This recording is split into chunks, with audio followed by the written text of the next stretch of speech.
আসসালামু আলাইকুম সুপ্রিয় দর্শক, সবাই আশা করি আল্লাহর রহমতে ভালো আছেন। নোয়াখালীতে কিন্তু জীবনযাত্রা একদম থমকে গিয়েছে। প্রিয় দর্শক, যেমনটা দেখছিলেন, নোয়াখালীর জীবনযাত্রা প্রায় থমকে গিয়েছে। নোয়াখালীতে গত 24 ঘন্টা ধরে টানা বৃষ্টিপাত হচ্ছে। শুধু বৃষ্টিপাতই নয় প্রিয় দর্শক, সেখানে কিন্তু সাগরের যে উত্তাল ঢেউ আছে সেটিও সৃষ্টি হচ্ছে। ফলে নোয়াখালীর জীবনযাত্রা একদম ধ্বংস হয়ে গেছে। ধ্বংস বলতে নোয়াখালীর জীবনযাত্রা একদম থমকে দাঁড়িয়েছে। তারা যেন প্রত্যেকটি দিন, প্রত্যেকটি সময় পার করছে কেমনভাবে একটি পানিতে তলিয়ে যাচ্ছে হাজারো জিনিস, পানিতে ভেসে যাচ্ছে হাজারো বস্তু। প্রত্যেকের জমি জমা যা কিছু আছে সব কিছু কিন্তু পানিতে যাচ্ছে। বৃষ্টির পানি পাশাপাশি বঙ্গোপসাগর তাদেরকে যেন একটা আকৃষ্ট করে তুলছে প্রিয় দর্শক।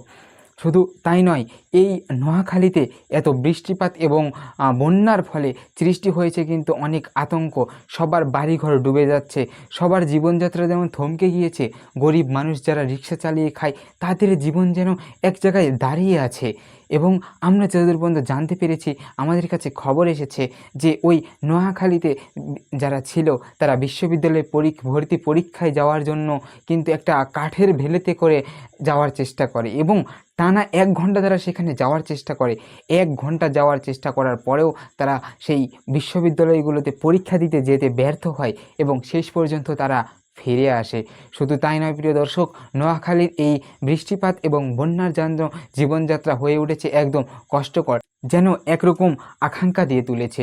মানুষের মনে ভয় কাজ করছে তাদের। এবং ওই আবহাওয়া অধিদপ্তরে কিন্তু অনেকে, আবহাওয়া অধিদপ্তর থেকে তাদের ওখানে পর্যবেক্ষণ করা হয়েছে এবং জানিয়েছে তাদেরকে যারা ঘর হারিয়েছেন, বন্যায় যাদের ক্ষতি হয়েছে তাদের ত্রাণ সহায়তা দেওয়া হবে। প্রিয় দর্শক, আমরা দেখতে পাচ্ছি ইতিমধ্যে প্রত্যেকটা জেলায় প্রায় কম বেশি বৃষ্টিপাত হচ্ছে।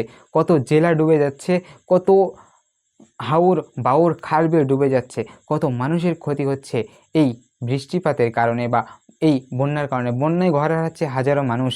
প্রিয় দর্শক, ধৈর্য হারা হয়ে যাব না। বন্যার সময় আপনারা কিছু সতর্কতা অবলম্বন করেন। বন্যার সময় যে সতর্কতা অবলম্বন করা দরকার ওইগুলো অবলম্বন করে আপনারা সাময়িকভাবে একটু হলেও সুস্থ থাকতে পারবেন। এবং ওই নোয়াখালীতে কিন্তু অতিরিক্ত বন্যা এবং পানির ফলে শোনা যাচ্ছে যে যোগাযোগ বিচ্ছিন্ন হয়ে গেছে।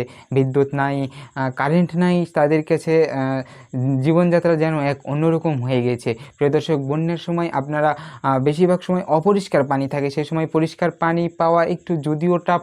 সেক্ষেত্রে মানুষ অসুস্থ হয়ে যেতে পারে, অনেকে অসুস্থ হয়ে আছেনও ইতিমধ্যে। প্রিয় দর্শক, বন্যার সময় সাবধানতা থাকবেন। পোকা মাকড় ঘর বাড়িতে কিন্তু বাসা বাঁধতে পারে। এই সময় কিন্তু ঘরের দেয়ালে পোকামাকড় যেগুলো আছে ওগুলো কিন্তু উঠে যেতে পারে। সেক্ষেত্রে আপনারা ওই পোকামাকড়গুলোকে একটু সাবধানে চলাফেরা করবেন ওগুলো দেখে, যাতে ওইগুলো আপনাদের কামড় না দেয়। প্রিয় দর্শক, আমাদের দেখতে পাচ্ছি এই বর্ষার মৌসুমে কিন্তু সবার এলাকায় প্রত্যেকই কম বেশি বৃষ্টিপাত হচ্ছে। প্রিয় দর্শক, রাজবাড়ী নিউজ চ্যানেলটি কিন্তু আপনাদের পাশে আছে সব সময়। সত্যের অনুসন্ধানে সত্য তথ্য নিয়ে আপনাদের সামনে হাজির হব আরও একবার। প্রিয় দর্শক, আজকে এই পর্যন্তই। ভিডিওতে লাইক কমেন্ট এবং শেয়ার করে সকলকে জানিয়ে দিতে পারেন। আপনার কোনো মতামত থাকলে সেটা কমেন্টে অবশ্যই জানিয়ে দিতে পারেন। প্রিয় দর্শক, আজকে এই পর্যন্ত।